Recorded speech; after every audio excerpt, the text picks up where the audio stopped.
Hey, Mrs. Berry. Hey, Mr. Berry. What's going on? Nothing much. Another day, another dollar. How you doing on this Monday? We're doing good. Day late, dollar short, but we are here. Oh, yeah. Not always on when we want to, but, we'll get it out there. Sometimes the schedule just... It is what it is. Not to make no excuses or anything. Let's clap it up for Berry, Unearthed, Rooted in Resilient. Hey. What's this episode number 17? Oh, man, we rocking and rolling. We almost have made a full month worth of podcasts. Yep, I need to turn off this phone so we get that crazy. But you know what? I always have a problem with these iPhones because I'm just like, I don't know how to turn these things off. Oh, there we go.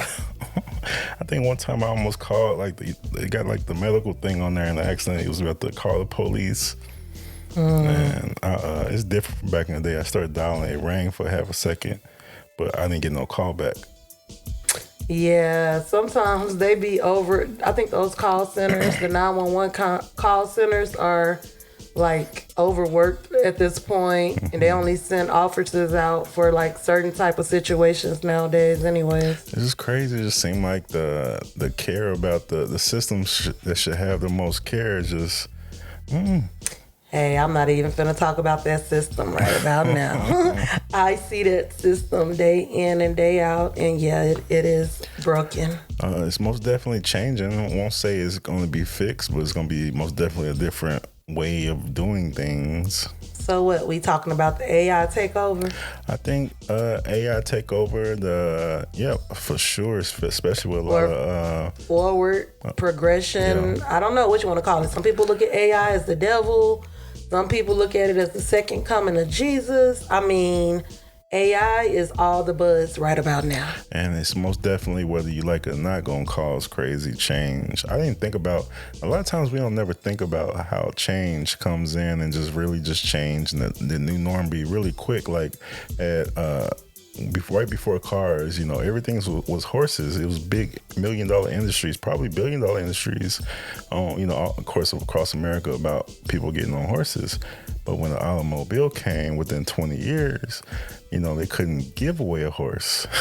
Right, because when you see the use, efficiency, and convenience of something new, why not use it? Yeah. I mean. And it's just the thing is, even if you're anti this change or whatever, the people going to use it anyway. They're going to roll. They're going to roll right. I should have brought a water.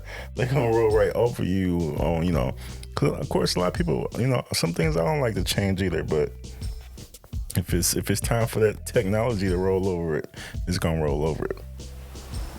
It is. Yeah. But I think people think it's gonna be like a what's the movie? Terminator movies, AI gonna take over humanity and all this. I don't. So you don't think that's a possibility? No. I watched Battlestar Galactica, and you couldn't tell the difference between the AI and the humans, and it was some sleeper agents up in that piece, and you never would have thought. But that's just it's really, we blame the AI, but it is really the human intentions when we create these death machines. That is true, because we do program them. We have to take that. We program them. Even some of the people that program some of these different ones, is it Sam? What's his name? Altman? Yeah. OpenAI dude. Yeah, OpenAI. He did all that and put all this work, time, effort into creating it. And then here he is, one of the biggest advocates against it all of a sudden. It's very interesting. Man, this is where I be like, these dudes full of it. How you gonna be the dude over ChatGPT and then act like he's so concerned about AI? He's just trying to get the government off his back. That's really what it is. Buzzwords, huh? Same thing like Elon Musk. Oh, I'm so anti. Man, go look at the stuff Elon is doing he with AI. He putting it in the doggone vehicles. Yeah. It's in Tesla. It's going in SpaceX because he's trying to, see if Mars is colonizable. so that humans can actually live on Mars. That's his research right now. Yep. So there's just, I mean, I guess you got to play good for your government so they can let you do, whatever you want to do. I don't like even put my mouth on the government. I tell you what. I'm just saying, that's just me. I mean, we all know it is what it is. I really just think it's that monster thing and then you realize it's just that all this stuff is about money. Yeah, the people that come through with the money, and then that's who buys the politicians. That's why I don't like to say anything, because if you say anything that affects the money too much, they coming for you one way or another. I don't know, because I realize that nobody likes to stop the flow of money regardless of what your position. That's why I said anything that affects the money. If you affect the money, you're going to get the eyes, and then they're going to come for you and see why the flow stopped up. That's what it is. Oh, I know my words ain't stopping no flow. I'm trying to get that flow. We'll take some of them sponsors. Hey, one day at a time. I do like certain companies out there, even though, it's kind of like a thing. That's why I be kind of on the, I guess it makes it really, when you think about hip hop. I can't say the word. Hypocrite. It makes me a hypocrite. Hip props. I like. How do you say the word? You said it right. Hypocrite. No. What's the other way? Hypocritical. No. God. Hypocrisy. Hypocrisy. Okay. That's the word I want to use. Hypocrisy. Okay. But because I like Nvidia. They're super people mad because they're coming through from Taiwan with these $70,000 GPUs, but they're trying to sell these to Walmarts and the Amazons, and they're not. Why? I don't even know why consumers. They're at the corporate level. Why are consumers worried about $70,000 GPUs that's going to Amazon and to Google's? Shoot, Nvidia. People don't realize how important Nvidia is. At first, I thought they might be the ones that's going to take over. Maybe not Apple, because Apple gonna try to do their own thing and they're gonna make their stuff seem a lot better than what it is. But that, and the fact that these corporations have the money to do the research and actually put these tools to use. Like, I mean, I'm not saying that you couldn't, because you a computer whiz, tech whiz, all of that. If you don't know it, you can figure it out. That's one thing. But these big corporations, they have more, bandwidth to handle these things. And so if they get these things and put them into place, then we end up benefiting from it, because a lot of them, like Microsoft, Google, they're incorporating free AI within their programs as their, so it's like a win-win. I don't know. No? I think it just depends on how you play it.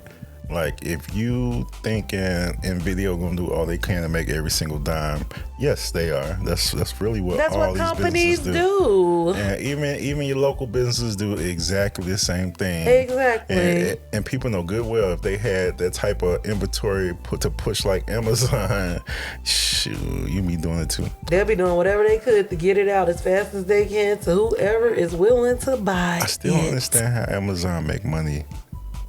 Well, like you said, the memberships. I think the memberships, even with the deliveries, they have their own ecosystem. So, you know what I'm saying? They're not paying to do that because they're moving stuff from place to place on their own. Yeah, but that costs, like, they're passing a lot of that on to the manufacturers, I think, to the people that are, or the companies that's providing the product. No, all these Amazon. Are you talking about the Prime? All these portion? Amazon warehouses. That's what I'm saying. With the way they can have these same day deliveries, but the same day, that's manpower. Baby, they have an ecosystem. It's a whole. It's like the systems. If you have the systems working properly and in place, they do. They have a whole ecosystem. I mean, they have a lot that they're missing because we see the debt there, but at the same time, they have something that works as well. That's what I get it. That's the $1 million question. Yeah. If it's sustainable, that's it. I'm not saying. Let me rephrase. Not how Amazon makes money. How does Amazon profit? That's the part. Because you got to, with this type of, anything like grocery stores, you got a lot of inventory you got to make sure you got to keep all the time. And then you got to make sure what's failing, like million products in this store. I think Amazon is ran by AI.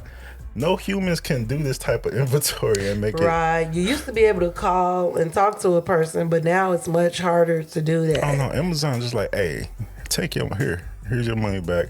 We'll send you the envelope. We'd in a few rather pay for you to days. get your money back than pay for somebody to answer this call right now.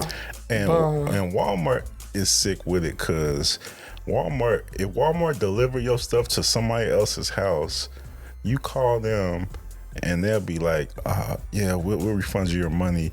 If they bring your stuff, you don't worry about it. You can keep it. It's on us. I'm just like, that's why I be like wondering, like, how much money is these places to be able to do that? These are the giants. Do you know that there are 8%? I'm sure you do. 8% of the people in the world that controls 80% of the wealth. Like, that's crazy. And these companies like Amazon and Walmart, they're up there. So the little losses that they are taking are pennies to them. It's like, here, convenience. We pay for convenience. They are masters at convenience. And they have a system to where people are willing to pay for it because they know whatever, we're not going to lose with it. And so they have more repeat customers.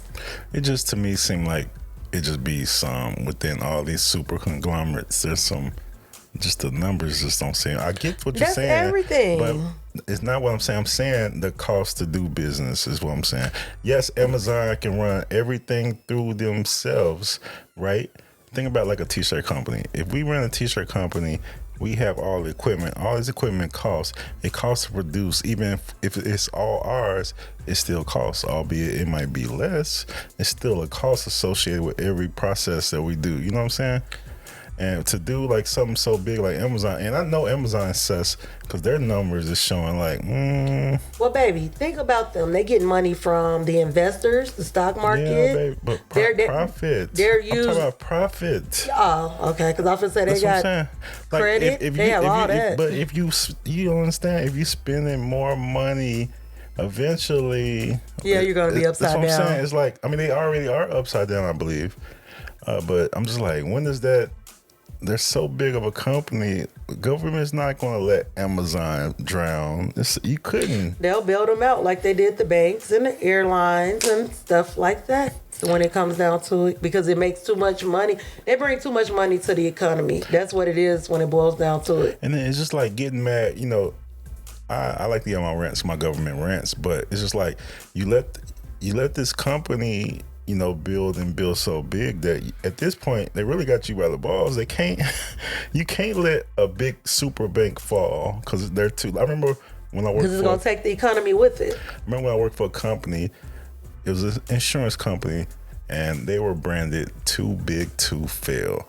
That's the first time I had heard that. This is an insurance company branded so big of a company that if they don't take the time out to chop up their own company, they're going to be such an ecosystem they can harm like the world economy. So they start selling pieces of it off. Yeah, or what? They broke it into. All they did was broke off a piece, sold it to themselves as a rebranded part of a different name, and it was just weird working in the same building in the same areas. With people that stay with this name, people stay with that name. You're still the same company. That's why I just be like, boy, the loopholes. Like you gotta really be like, you almost kind of like excited. Not excited. What's the word? You respect the level of loopholeness of these corporations because it's amazing. Think about Trump. They tried to call him to the carpet, and he had, when they did call him to the carpet, he had his reasons because there's systems built and put in place that you go through to do these things legally. And can't nobody get mad about that because they're loopholes. And I was like every person that didn't like Trump, like, oh, this guy's an idiot. And then we went and watched, like, oh yeah, but he knows how to sell dreams, I guess. When we realized that all these billions that he supposedly was really on paper. It was like, yes, $1 billion of property, assets. But if your $1 billion of property aren't turning profits, yes, you are a billionaire, but where's the money? It's a lot of liquid. Yeah, it's a lot of funny money out there because people. Yes, if you do have, I feel like if you do have $1 million of property, yes, you are a millionaire. But man, you can't just, if you need $1 million tomorrow, that property don't mean jack. Unless you can get loans off of it and whatnot. That's what most people do. Get the refinance and get money off of it, pay, get a lower interest rate when interest rates go down, and then just build it, pour into it again. Let somebody else pay their mortgage. And I don't think people, One of my closer people that I ain't gonna say I grew up with, I was in the Marine Corps with, she's a millionaire now, and she owns lots of properties and stuff like that. And that's one of the things she told me when I first started learning more about money and upward mobility and things like that. Even got it in my head that maybe I could be a millionaire one day, something like that. Anyway, she was saying that, I asked her, I say, so what put you on this path? What was the catalyst to you becoming wealthy in finances? And she said that the first thing that she did, she said, I know you might not like it, because this was when he was president. She was like, I know you might not like it, because sometimes people of color, black people, don't like Trump for whatever the reasons. I'm not getting into all of that. But what she did say was reading Trump's book was the catalyst to her becoming a millionaire, because he talked about buying properties and how to buy them. And he went into detail about things that a lot of times we don't even think about.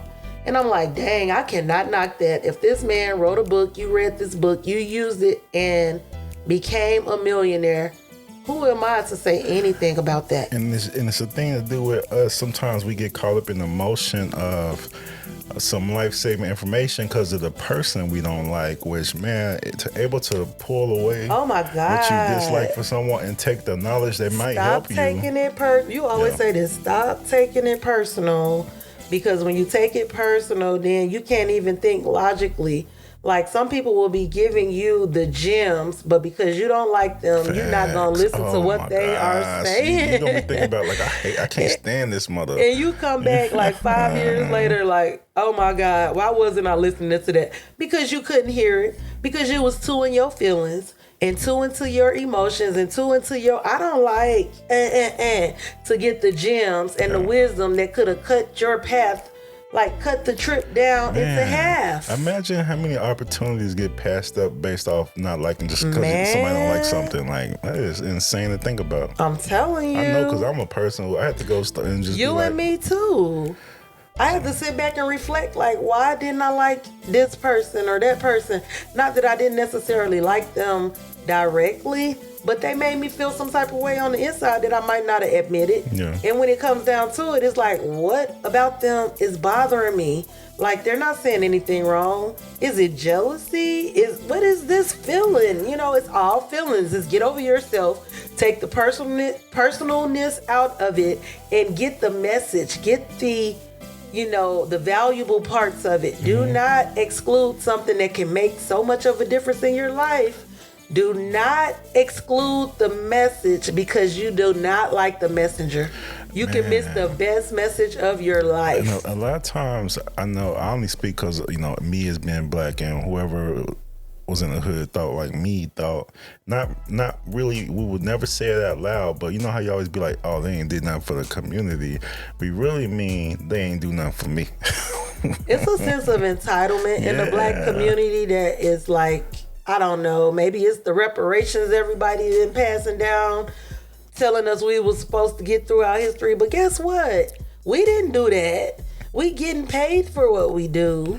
I'm not saying that we shouldn't have got it. Don't get me wrong, y'all. Don't misconstrue my words. But what I am saying is it didn't happen.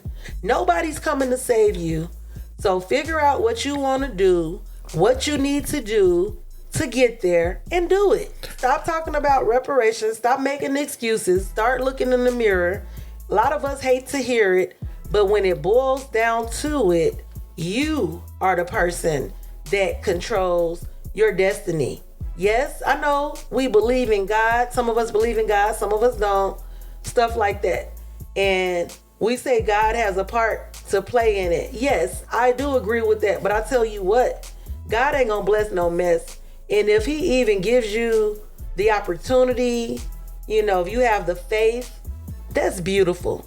But you know what is more beautiful? When you actually put forth the work and do what you have to do. Yeah. Because it says faith without works is dead. So you can believe all day long. You can affirm all day long. You can listen all day long. You can say it all day long. But until you start putting the actions behind it to show that you believe it, to show that you want it, to show that you are willing to do whatever it is that you gotta do to get to it, then that faith without works is dead. You can't blame it on faith because you ain't put in the work. You can have faith all day long, but baby, y'all gotta put in that work. Yeah. That's a fact. It is. It really coming to a, like, yes, all of it too, everything, because, man, it's a lot in trying to keep your brain right, trying to not give into those little intrusive thoughts that come in. So keep your mental right, but you also gotta take a foot in that direction of whatever goal you're trying to do. And man, it's a lot of people out here. Like, I always listen to Jim Rohn. We listen to various people with different perspectives on the mindset on getting up and making the best out of your life. Of course, as living it based off what you think success is. Hell, some people's success is just having them a house, and that's a heck. If you can do that, let that be the goal. That's fine. But it just gotta be something that you be cool with and not society, because society putting a lot. Because all these young kids, they want to be famous. They don't want to do the work. And I don't think they know what fame is. They think it's just people loving you. But until you do something that they hate, and then they, Think about it, though. Look at the generation they're born into. Remember when you were young and you loved hip-hop and stuff like that? Yeah. And like representation matters, but y'all, it was no black Barbie dolls for me to play with when I was a little girl that looked like me. No. I didn't see any black characters on TV. These people now are a community. They can turn on the TV anywhere and see someone that looks like them. They can look at sports events. They can look at any type of entertainment.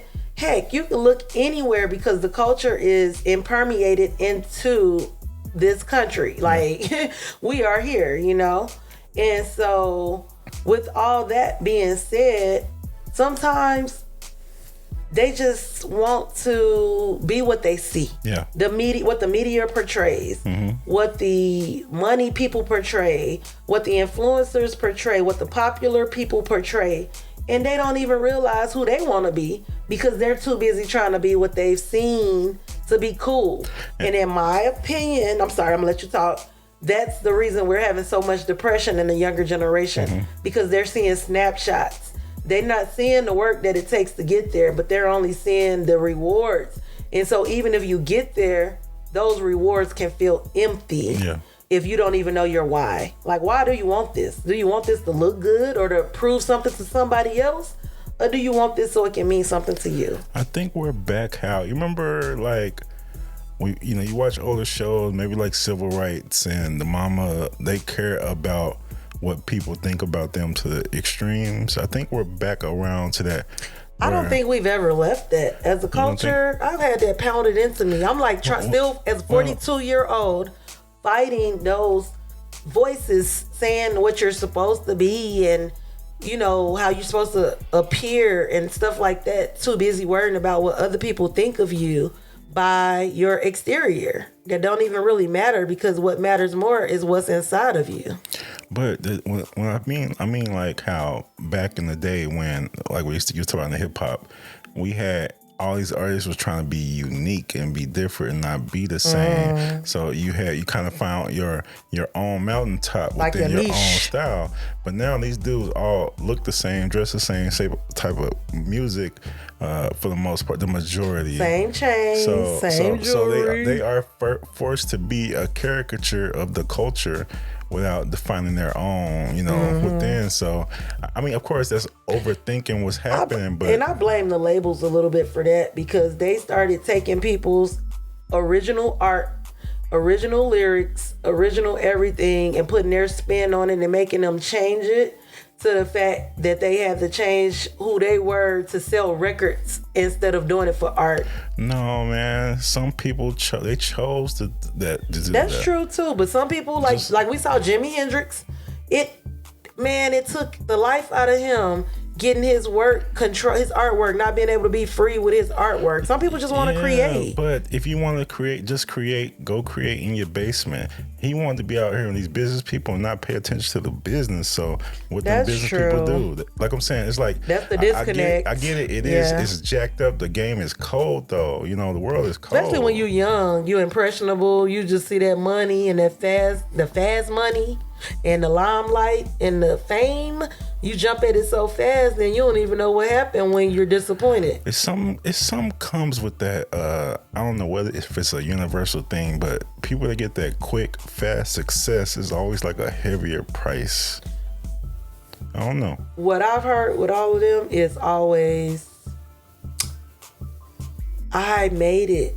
You know, I won, or I got rich, or I did da da da da. I made it to the top of that mountain that I was trying to get to, and I got there, and it was like, this is it. Oh my God. Oh my goodness. Because they didn't enjoy the journey. They were too busy focusing on one pivotal point. That can just be one point to focus on, but that can't be your everything, because you have so many pivotal points in your life. There's not just one point.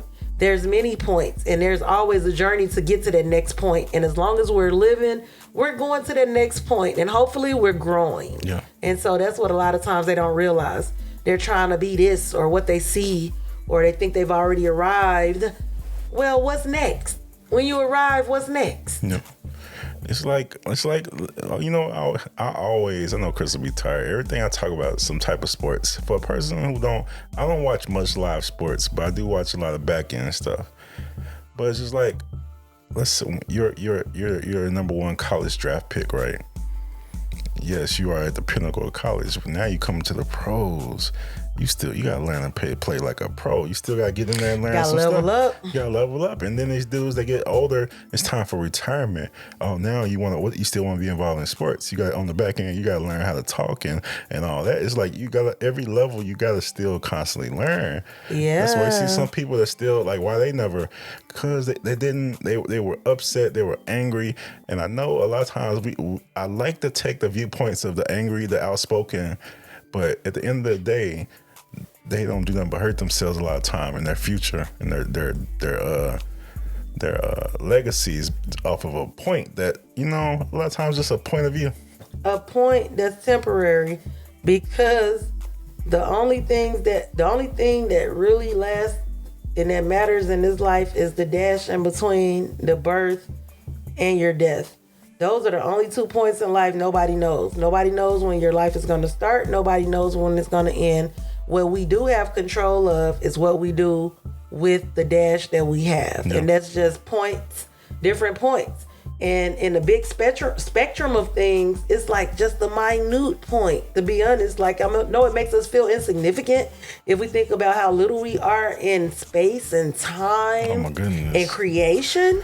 But to think we have this time to actually take our life and make a difference according to whatever we feel that we want to do, that God has called us to do. That's amazing, because this world is infinite. It's so much to it, but we get to have freedom of choice, freedom of will, you know, and to live each day. Man, yeah, and another thing, me and Crystal has been, you know, learning, like growth is, I think, is an intentional thing. So we've been not only learning about the world and different cultures and different countries and ourselves, we realize that when it comes in terms of like a freedom here in America, some of these countries don't have nothing like that. Man, they even have stipulations and restrictions on what you can learn. They don't allow native Jamaicans to go to the beach in Jamaica.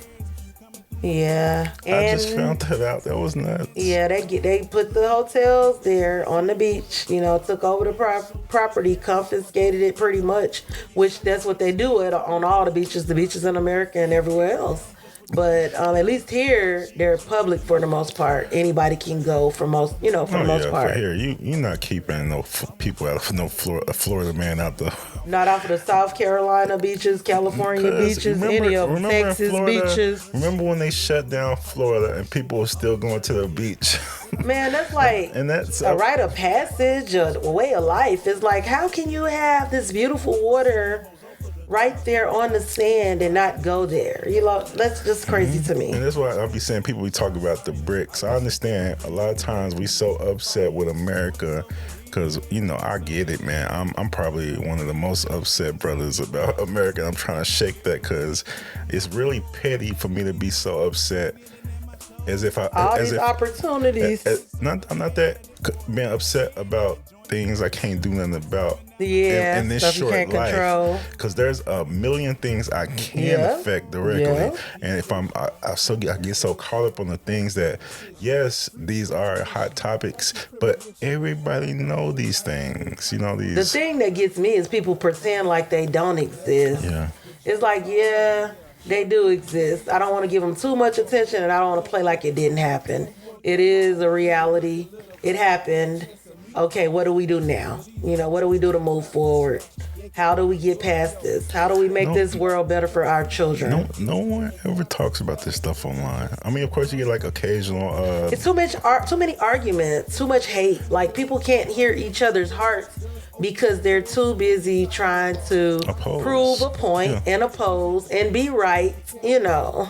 I get it. It's like everybody got all this access to the intelligence of all this on the internet, but when I see people arguing, a lot of times people they're not even Googling to see if, you know, a lot of times it's not even anything like Google is just fighting perspective. You know, I deal in a lot of these nerd groups too, black nerds or the it's all about perspective. It really is. They will nitpick and have big fights over something like frame generations and fake frames. You know how like in the political world, it's fake news, and the graphics and computer is fake frame. So that's the new thing, fake frame generation, because we're moving to this AI and those, you know, people don't like change. So it's really every sector is kind of moving in a change and incorporating the AI, which it is going to take out a lot of jobs, but I think it's going to create just as many new jobs with that, knowing that a little bit about AI. I think it really benefit the elderly to learn AI and be able to try to make income from home. Any of these populations, disabled, elderly, you know, veterans. Oh my God, veterans, hear me if you're listening. They have so many programs for you to go and bridge the gap to become an entrepreneur. And the government will back you. They will contract with you. They will partner with you. So don't be afraid to go out on your own. Because I know a lot of veterans come out of the military and they can't go work for nobody because they mind not right to work for nobody. Like, you're not weak for seeking help. You're not weak for seeking benefits that are owed to you. And then the way they train you and do stuff to you make you ashamed to ask for help. Don't be ashamed. You went and you served, right? So now if you need help, that's what they're there for. So don't let nobody make you feel the shame that you need to ask for help. And I really put a big shout out to my veterans with invisible wounds. Nobody can look at you and tell that you have them, but they're there. I see you. Don't suffer in silence, okay? So anyways, back to what we were talking about. That's just me. You know, I'm an advocate and I'm passionate. And so many groups go unheard, unseen, with not the proper help and care in a broken system. And it breaks my heart. And so I try to help as much as I can in whatever ways I can. But man, you know, if I can do anything, say anything to bring help for anyone, then hey, that's what I'm trying to do. Because God knows we can, you know, sometimes people can use it. It might make a huge difference. My always thing, I used to blame the government for why the system is broken, right? But when you get into some of these, like at the bottom of the system, like, you know, the systems that are put together to take care of the homeless, the people in need, I realized that it's the people that also work in these environments come from the same environments. These people, and a lot of times they don't have the sympathy. The same. For the people. Yeah, the same mindset. Yeah, you might, some just may have failed your way better. You actually graduated, this person didn't. So, yeah, but they'll be just rude or talking crazy to the people. It's just like the system is broken at all levels, not just the powerful white man, even the person at the bottom that can make a change on a level sometime. Not everyone, because but like it is, if we're working on a company and okay, me and you and 10 of our team are good, but 3 are making us average company, we are only as good as those 3. That's what they always taught in the Marine Corps. You're only as strong as your weakest link. So the ones that were cocky because they can run faster, do everything better, they called them out. If you out there standing out by yourself, even though it's almost unfair to get penalized, but if you're working as a team, that's the truth. Yeah. You're only as strong as your weakest link. Because like if you're a company, right? If somebody in McDonald's does something that goes viral or hits media or whatever and is negative, we're not going to look at just that person as negative. Who else are we going to look at? At McDonald's. Yeah. So it doesn't matter who does it. Now it's like, oh, y'all work at McDonald's? You could be the freaking employee of the freaking decade at McDonald's, but that don't matter. When that negative attention comes, you're going to share part of it. So that's what people have to understand, that even at the top, you're still going to look, with the appearance of what the people at the bottom are doing, and vice versa. And you bring up an interesting point, because anytime somebody having a fight at McDonald's is always McDonald's. Imagine being a Waffle House and your reputation is in the violent neighborhood, people fight. The cooks can fight, and it's nasty. They're like, "Ooh, that's the nasty place." That's funny in a meme world, but as a business, that's gotta be freaking crushing. You got branded. Yeah. Like I took a business class, and McDonald's and Waffle House were 2 of the examples. They were like, "What is McDonald's known for?" Then they talked about broken ice cream machines. They like, well, why do you sell ice cream if every time somebody comes there, the ice cream machine is broken? And then when you break it down all the way, it's because people are too lazy to clean the ice cream machine on a regular basis. And if you don't do the proper maintenance, it's going to break down, but they don't care. Man, things are a pain. That's probably what it is. They probably let that thing run for about 3-4 days. Because they're so busy as it is, taking orders, cleaning, doing all that, taking care of customers. Who has time to even think about that? You should. It should be in the system. But, really, we see what it is. That part gets neglected. Just like Waffle House. They say the same thing. You only go there if it's late, you're drunk, you're leaving a club, you're leaving a casino, there's nowhere else open, so you'll go to Waffle House. And I see what they said they was doing with Jamaica, right? They'll come and force them to close down all their businesses on the beach, around the beach. They put up their hotels, and then they'll offer jobs. It's the argument they make to the government. The government like, oh yeah, we bring in jobs, but yeah, these are low-paying jobs, and they're unable to even afford the rooms for the place they work. Of course, they're not gonna like the people that come up in there staying in their hotel. So if anybody listening and they went to a resort that's like where you do all-inclusive resorts and you never leave, I guarantee you the staff was unhappy. No, you don't even have to be all-inclusive. I just came back from the Bahamas, and let me tell you, some of those sisters and brothers over there was eyeing me up and down. What I mean is you can do everything on this resort and not have to go anywhere. What I mean. Oh, yeah. And then, and then they paint pictures like, oh, you go out in Jamaica. Yeah, if you go out into the Jamaican hoods, that's like anywhere. But they make like all of Jamaica is going to be, oh, you're going to need a tour. I mean, of course you will want to, but because you don't know where you at, but they make like you're going to get killed if you leave off the resort areas. And and a lot of dudes on YouTube, but man, thank you for YouTube University, because YouTube is the only truth you're going to find in the world about all these places. But then too, though, when you're on a resort, like especially, I don't know how the all-inclusives work. I've stayed in the all-inclusive in Mexico before, but in the Bahamas, it was not all-inclusive. Everything was a la carte. Oh, yeah. Nick and dime you the H. Yeah, they nickel and dime you. And then if you order food from off location, they charge you gratuity and a service fee and a delivery fee. I mean, you're going to pay more for getting the food delivered to you than you're going to pay for getting, than the food. And it's almost comparable, because I'd rather order off location and get some good local food than pay these overpriced prices for the resort, and that food is not even that good. It's like they be trying to, like, this is what Americans want, and Americans will be safe, they'll stay here. Because when you're with your family, you thinking like, ooh, yeah, what if? Like, man. Let me tell you not my best. you know what? I done got so positive, trying to be positive, that I'm trying to say something bad and say worse than the best that slipped out my mouth. Hey, that's what I'm talking about. Let me tell you my biggest disappointment when I was in the Bahamas. What? I thought I was going to have fresh Oh, food my off God. the water, you know, with our plant-based lifestyle. I thought I was going to have all the options, Yeah. some vegan foods and choices. Man, about the best thing they had on resort for vegan food was salad with no dressing and dry avocado toast and salsa and guacamole with chips. That was $30.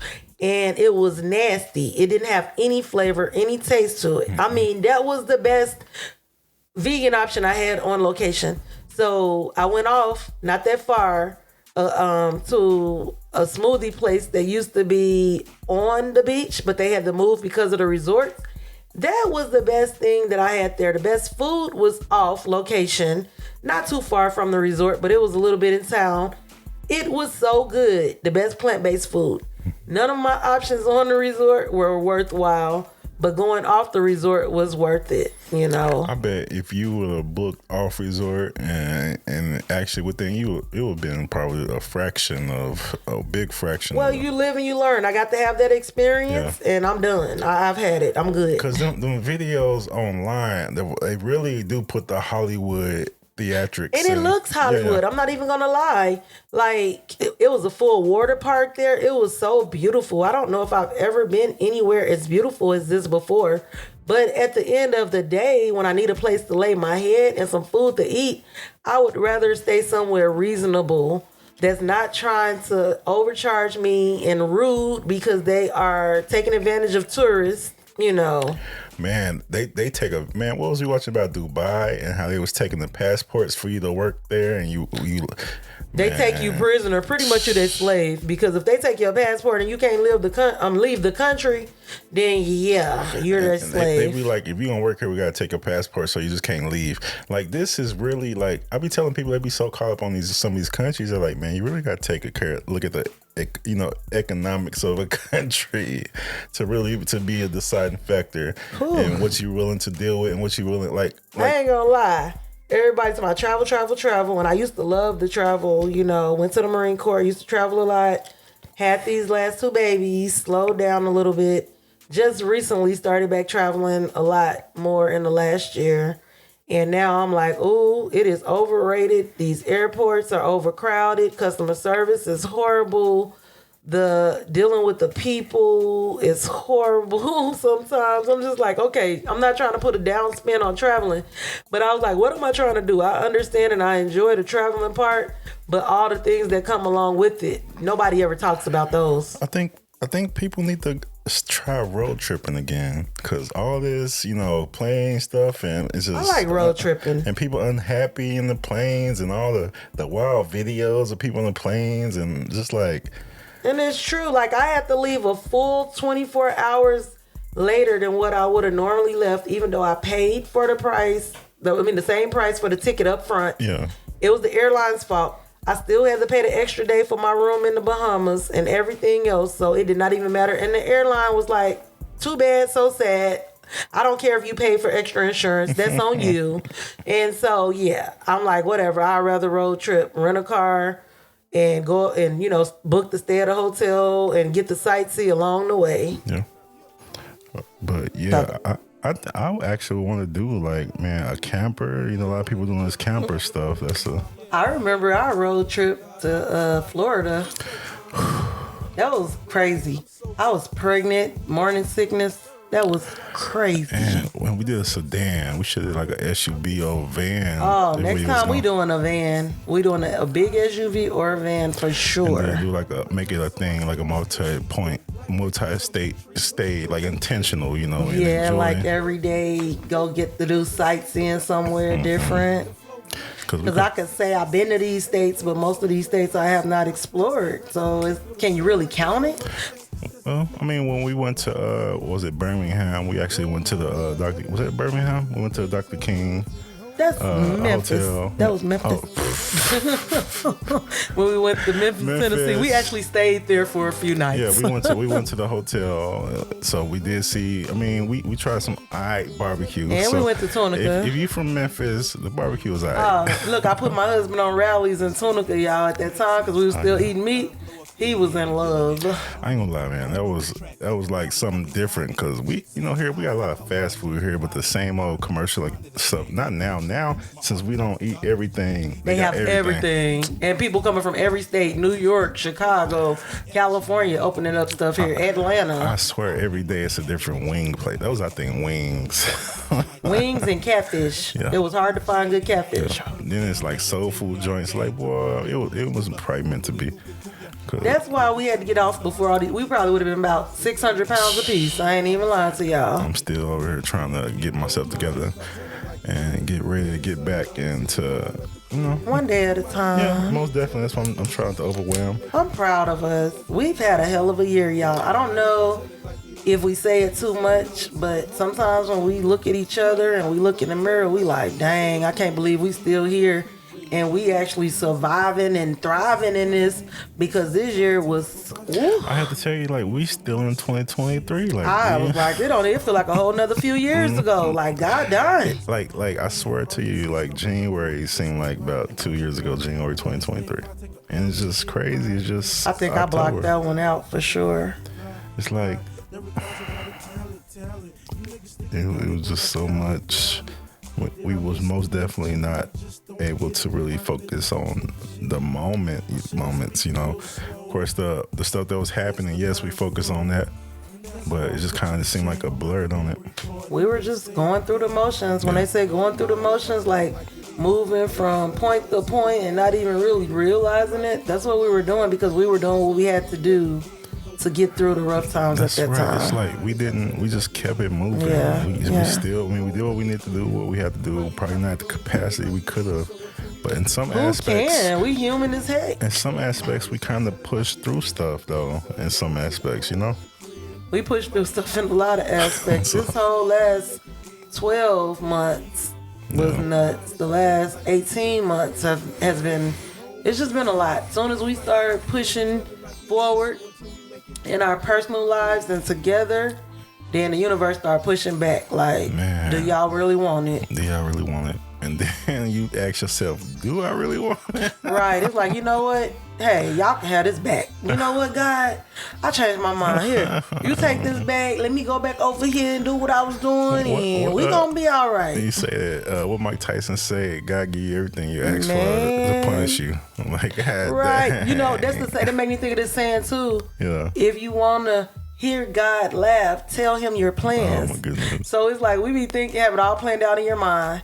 Okay, we're gonna do this. It's gonna work like this. This.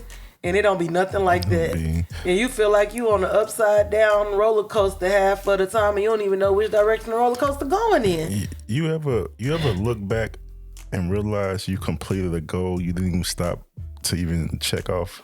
Like when we do so many. Like when we do the vision boards and then you come back 2 years to your vision board and you're like, dang, I didn't appreciate that goal because I did most definitely. Or I didn't even realize I hit that goal until I went back and looked at this vision board and was like, oh my God, this is the car I drive. and that's how so caught up we are in our own head. We go by fumes. Yeah. Like I was driving to work the other day.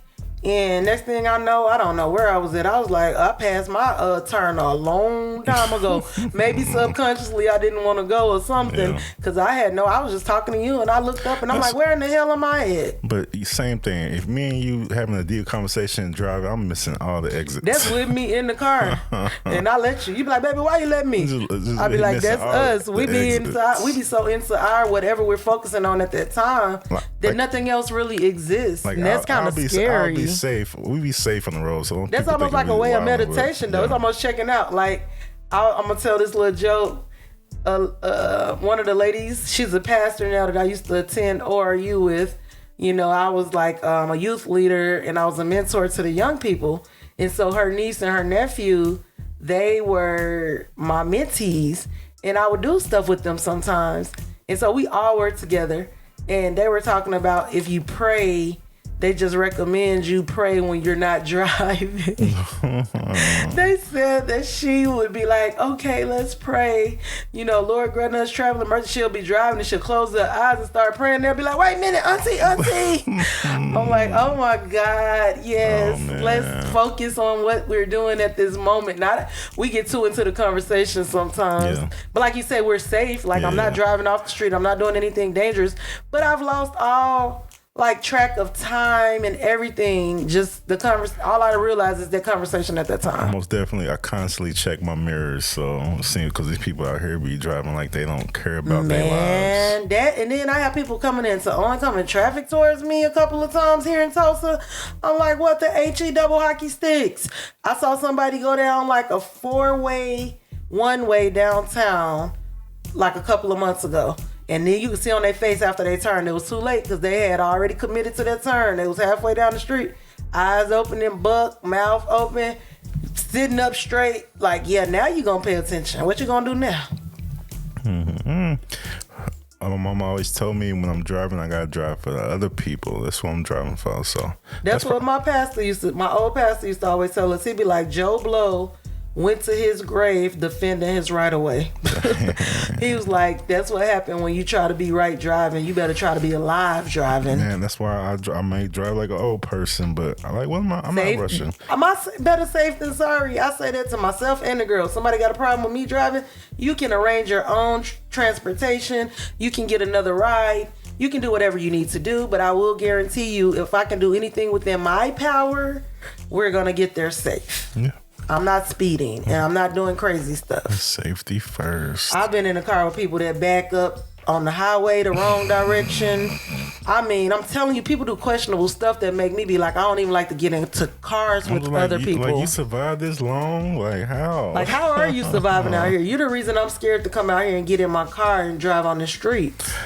Yeah. You ever wonder? I always wonder because I like to get into the psyche and try to figure out what's going on. You know, I love psyche. But I just be thinking that people just not aware of. It's almost like we autopilot. We joke and say sheep, but more so it'd be like a NPC. Not saying you're willingly taking Kool-Aid or anything. It's just that you're caught up in the day-to-day. It's too late. You've already taken it. This you've already. you don't dream no more. You don't think about nothing. You don't have hobbies. It's just like, you know. I look at it like the Matrix, right? Yeah. They're in the Matrix, the ones that's okay with it. Even Neo, before he found out that he was in the Matrix, you know, for the umpteenth time, he did not realize it. And when it was brought to his attention and his awareness, the first thing for him to do was go what? To denial. Yeah. You don't want to believe it because you're so used to doing what you're used to doing, seeing what you're used to seeing, that's your reality. And so it has to change in your mind. You have to become aware. And that's why I say the Matrix. These people going about their regular, everyday lives, kind of like that AI game that you showed me that I do want to explore one of these days when you put it on my PC. Anyways, in the Matrix, and they're fine with it. They don't want to see anything real. They just want to see what's there because they're content with it. A lot of people are like that. They're on autopilot. They don't even realize what's really going on. They're just going through the motions and just doing what they do without even reflecting, without thinking about it, without questioning it. Just going through, living life day to day to day to day, like a Groundhog Day, but a different day. And the older I get, the more I'm like, God dang it. Why burden yourself about sometimes feeling a certain way about certain things as you see certain things, and if you're a feely person or you care about this sort of thing, sometimes this type of knowledge and stuff is like a burden too, because you really kind of at the end of the day stressing about something you just cannot do nothing about. That's the thing. You have to learn where to let your energy lie. I'm learning. It's hard. Because you can spend too much energy focusing on the wrong things. You got to prioritize. Everything don't deserve 100% of your energy. Everything don't even deserve 50% of your energy. Facts. It's up to you to become aware enough to decide where do you want to place your energy. Where will it do the best for you? Where will it make the most difference for you or somebody else or your purpose or whatever? But you just have to be aware and know your intentions. Because if not, you'll waste energy. You'll get frustrated and you'll give up. You'll get tired because you're wasting energy and you feel like a hamster on the hamster wheel. And sometimes people don't even realize they're wasting energy. Exactly. That's the part that I mean, as far as like the Matrix. Exactly. You don't even realize, because you know what? In the Matrix, they were really being farmed for their energy. But they didn't realize that it was coming from them. Because they were living in a fantasy. Yeah. They were content living in a fantasy and giving up their energy as long as they didn't have to think about it and could remain unaware. And a lot of times that fantasy is thinking that it's okay for your family to mistreat you. It's okay just because for anybody to mistreat you. Friends, that's okay because these are the people you knew, the people that you was born into. No, that's a fantasy that people want you to live in their fantasy of where they. You know, I don't know, man. People, and you know what? The bad part about it, the messed up part about it, the people that drains your energy, a lot of times they don't even realize it because they just so caught up in themselves. And then they get mad when you don't pick up their phone calls because they trigger you. Every time you see that number, your heart drop. You like, what the hell they about to ask for now? If your heart is going overdrive and you're not in love with the person that's calling your phone and they stressing you out, like, you, man, cut that. Look. What's that thing? Them prices way too high. You need to cut it. Those prices do be too high. Bad relationship prices high, especially if you like people don't understand that if your body is reacting physical to somebody and it's not like mental health, and you're not like in love with this person, that type, that type of stuff, but the negative side of it. Something is wrong with that. Like, that's something that needs some healing. Right. You need to do some self-reflection and set up some boundaries. You got to do both. You got to find out why you're reacting this way to this person. And you also need to set up some boundaries so you don't allow this person to make you feel this way. Because, sometimes you have somebody that's got you so in control. I'll say in control. They got you so studied controlled. You. They know you. That you think scenarios. Anytime they mention, you think of like you go into scenarios in your head with this person where you even more stressed. I'm just like, man, that is. Anyway, we go into psychology. We need to wrap it this is bad what boy it up. is because that's what we do and that's what we come here. So y'all, we know this is not Sunday, but guess what? We're here. We're happy to be here. We're happy to be conversing like we do. Yes. We're happy to be sharing with you like we do. It's been a little different the last few weeks. I know we've been dealing with some things, but we're here. We're committed to showing up. And I would like to believe that we are giving something beneficial and valuable to somebody somewhere in this world. Doesn't even have to be just in the United States. Our hope is that we are able to help people locally, nationally, globally, internationally. Okay? But it's all about positivity, resilience, ways to deal with this life. That is not easy at times. But when you do it with intentionality and purpose, it's worth it. It's really not, because I think a lot of times, everyone. This is kind of relevant and non-relevant. Everyone asks the AI like, "What is life about?" And I think we really overthink that question because it really comes down to whatever you make it. And that sounds so cliche. We overthink everything. Like when you think about it, like when you tell me something out loud, right, and I can get to the bottom of it like in a snap. Vice versa. When I tell you something or a situation with people, because you know people so well, you can coach me through it in less than 5 minutes, something I've been toiling over for the last 2-3 weeks. You know what I mean? Yeah. So we overcomplicate stuff. Sometimes we just need to lay it out, and simplify it. That's why the right teams are magic. When you put the right teams together, like say sports, when they got Riley as the coach, it didn't work right away. So the right timing, the right people, and the right intentions go very far. Yeah. And that's what we have to remember. But it's intentionality and awareness that's the most important, because if you're not aware, you're not even gonna know what you need. If you don't know what you need, you're not gonna be able to be intentional about it. Oh yeah. So become self-aware, and then everything else can be built upon. And the same thing is when you're setting goals, she made a good point. Like, you really gotta believe that you want to do your goals too, not just writing goals that you think will be good. Like, it is a hard question to ask yourself what it is you really want, because that asks you to look outside of what society say you should want, and that's the tough question. Because so many times we want to do something that we think we want to do, but we don't realize it's an idea that was planted in our mind, in our head, by somebody we respected or loved or looked up to a long time ago. Like, when you think about it, I guarantee you, and this is gonna be conspiracy, whatever. I'm not speaking fact. It's just looking at observing. Like, every kid back in the day, a doctor or a lawyer. How many unhappy doctors and lawyers are there? Because no one ever thought about what it was to be a doctor and a lawyer. Man, I know people that quit the practice that were practicing lawyers that were unhappy and went to go work at places like museums and libraries. Because society told you would be respected if you're a doctor and lawyer. Yes, true. But who cares about the respect? If I'm respected as a doctor or a lawyer, but I am sick to the stomach because it's not the type of work I want to do, then you're not appreciating none of that. You know what I'm saying? Yeah, but then on the other hand, right, I know people that grew up on the farm and stuff like that, but then they end up going into corporate real estate and stuff like that instead of staying back to run the family business. Which is, man, I know that's tough to tell your parents. That's when you own acres on top of acres.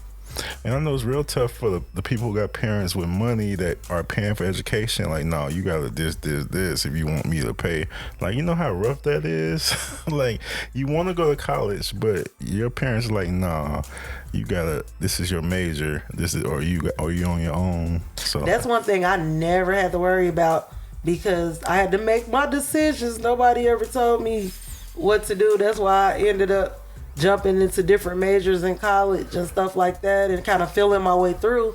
I knew I wanted to go to college. I just didn't know exactly what I wanted to go for, and I sure didn't have nobody to help guide me to what college to go to or what major to go into or anything like that. I just kind of, like I say, stumbled my way through that part. I knew I wanted to help people. Yeah. That was enough. So, I went into theology, and then I was taking counseling electives in my master's program, and you have to take 18 elective hours for a master's of divinity. So I was like, I had to take all these classes in counseling anyways, and I love them. So why not do an extra 22 hours, Almost like two birds with one stone. Right. Do an extra few hours, because some of them could overlap and get another degree. And I ended up gravitating more towards counseling than I did towards divinity. And I'm just like, wow, you never know how you end up to where. But I started not knowing. That's what I, go to say. I didn't know in the beginning. I just knew I wanted to help people. And I really do believe only a small, a small percent of people actually know and going to do what they know, what they want to do. Yeah, that's why so many people unhappy in work. Because I do believe in this saying, timing and purpose are everything. So if you have the right timing, you have the skill, the right connections and all that stuff, and you know your purpose, line them two up together, you will never work a day in your life, because you will enjoy what you're doing. You ever know those people that's working 15, 20-hour days, nobody's making them do it, and they're not even unhappy? They're just like you be doing, creating or working in their element where it don't even feel like work. It's just, man, they're just, in their element. Imagine that. That's purpose. Mm-hmm. It's impact. You're not even worried about the money. You love it so much, money's going to come behind it if you want it to eventually. But the thing is, you got to love it so much that you're not even worried about the money, because the money will come. Mm-hmm. Don't get it twisted, though. We talk about those gullible people that do everything by heart, and those people get suckered too. Oh my goodness. So you better make sure you do cross your T's and dot your I's. The conundrum is the system is, you got the education and experience. We'll throw you $100K, but we're gonna work the heck out of you And then, because I'm gonna throw you less than $100K and work the heck out of you. True that. All prices from minimum wage up. All money ain't good money and either. Then it's just like, a lot of times the people don't realize they're unhappy because you make the job choice based 100% on the money.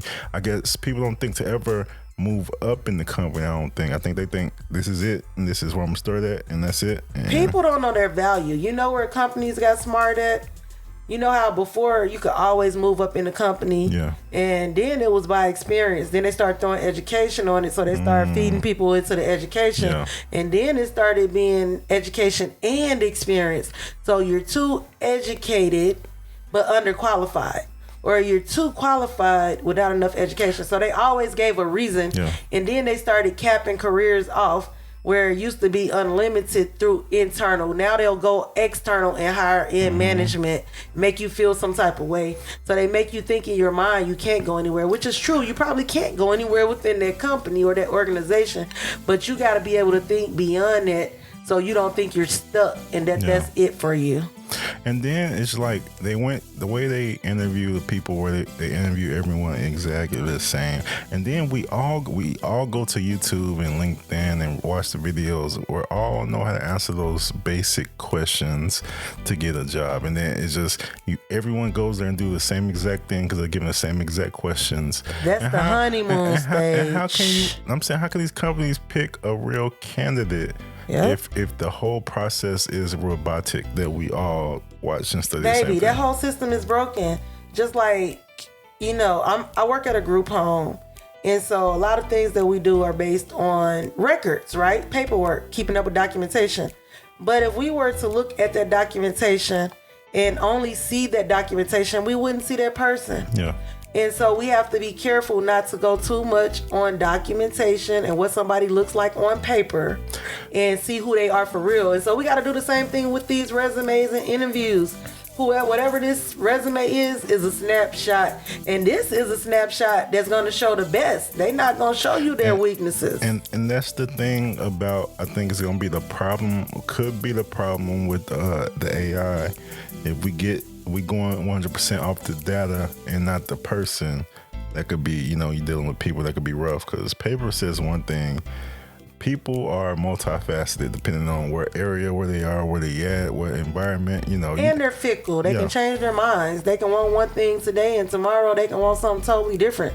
Or they can get what they want, change their mind, don't even want it no more. Exactly. Once they get it. Like, this ain't what I wanted. You never know. So you cannot move forward based on people like per se. People fault it for the same thing, like when somebody have gaps or so many different positions. Like, dang, they don't know what they want yet. Can I please test the market? Why are the people being why are we looking at the companies like, ooh, I gotta go to this company? I need this company. You think the companies would need That's the people? That's how they program us. They even program college students that way. You go to, like, let me tell you how messed up I was in the head. I went to college, y'all, for 10 years. Took out like $140,000 worth of student loans. That's a lot, right? Yes, I did all this searching for higher education to get out, go to this company and work for them, and them tell me I'm worth $30,000 a year. You know how small that made me feel?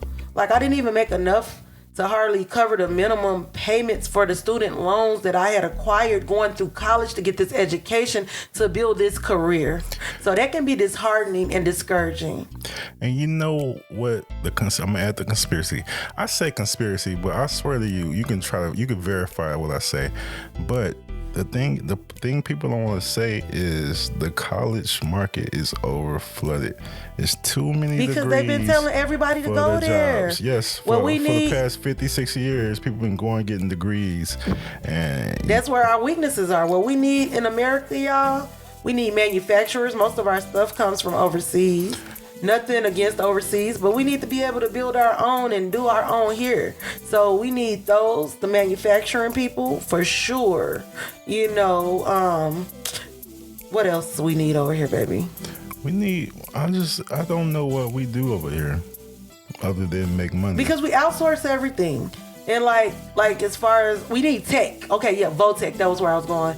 Votech, like we need skills.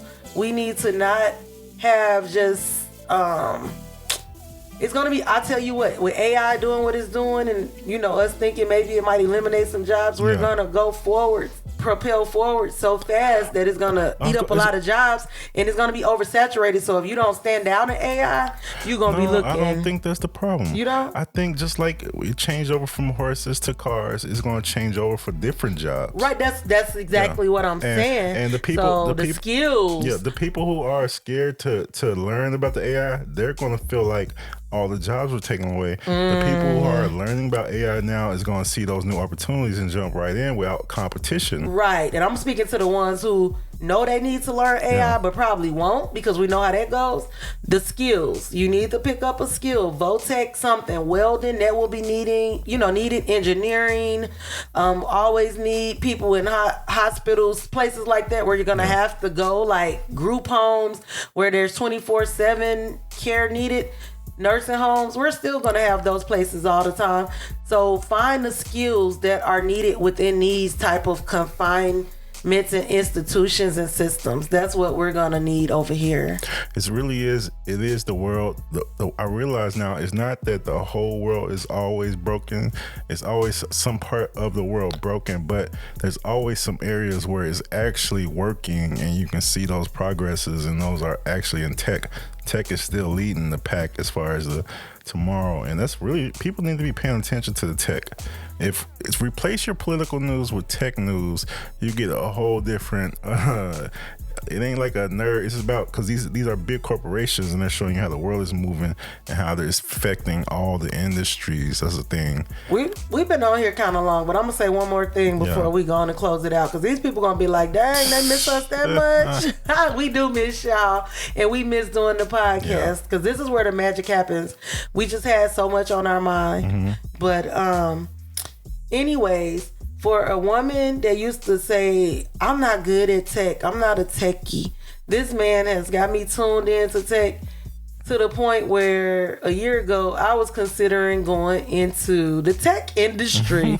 Like, I can't even believe that's coming out my mouth. But yeah, give it a try, y'all. Just dedicate like 10 minutes a day, learn something, challenge yourself to learn some AI, skill, to learn some tech, to learn something that can be beneficial to you in this area. And then I feel like this is my last thing too, because I'm getting on my thing. I feel like the underdeveloped communities are the ones who really need to. We're falling behind. To need to get into this STEM game changer.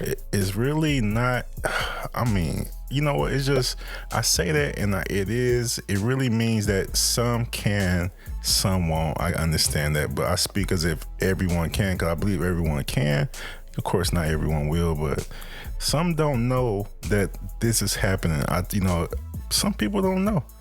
I think they do, because all the communities I'm in always talk about it. So I think everybody know about, like, people don't even realize the AI assistants now within your computer, where you can tell it to do something, and it can streamline processes for you without you having to do stuff. Like, people don't even realize it's cutting out many workflows. Remember when Oboy run his website, he do one thing, it go and do that, it creates the text about this, that, and create. I'm like, man, what the heck? Right, that right there alone is making it a game changer for the small business, because the big businesses could pay people to do that for them. You could pay for an app to do that for you if you learn it. And I'll tell y'all, these nerds, I always say nerd, I refer to myself as a nerd too. They out here giving this game for free, because they just enjoy it. Like we say, something that you love, they don't even care that you don't pay for it. You can probably go pay for some of their stuff, but for the most part, they just want to share this information with you. A lot of times, that's why I like YouTube. A lot of times, they just want to like and subscribe. I always had YouTube and watch YouTube a little bit, but you've made like me a big YouTube user, because YouTube is the truth, y'all. I listen to YouTube every night at sleep, when I'm going to bed, because they have different mindset and meditation things on there, and it helps me sleep. I use it because that's how I get my specific news that I want. I follow the people that go out and do all the extra that I don't the research, so he don't have to. So it's kind of like a way, like, man, whatever I'll hit a like and give a view for something like that. I get my education from there too. I follow like the scholars and the educators and the TED Talk speakers and the mindset people that I love and respect and look up to. And I follow them on there and I listen to their stuff on there. We kind of stay away from the ones that's always quick to try to throw a class at you, though. I noticed. I used to follow them hard. Yeah, same, me too. And now I we learn. When you do it long enough, you learn who to stay away from. And when somebody just bluffing and just blowing smoke up your butt, you're like, that is not anything. They ain't giving me anything now. They don't know nothing. They just want me to pay them some money. And it was crazy because that's why all this falling down, though. It seemed like it's getting real slim out there. It's just, that's what Instagram is now. Just a bunch of influencers trying to tell you that they're worth $10,000 for a course. Yeah. And right. I used to be like, oh. You're right. We went super long. All right, y'all. This has been good. Don't forget to go check out crystalshares.com. Yeah. We got blog posts. We have shirts. We have bags. We have the 10 affirmations for healing. Yeah. A guided journal to moving past emotional pain. We got some big brain energy shirts and I wanted to see what one of these look like. We got hoodies, we got crop tops, we got it all, y'all. So just support the movement. Hopefully next year we will be in the farmers markets with Crystal Berry Farms. Yes. I'm speaking it. I'm putting it out there. You all can help support us by donating at crystalshares.com directly for Crystal Berry Farms. But anyways, until next time, stay positive. Stay focused, stay aware, stay resilient. Hey. Berry out. Berry out.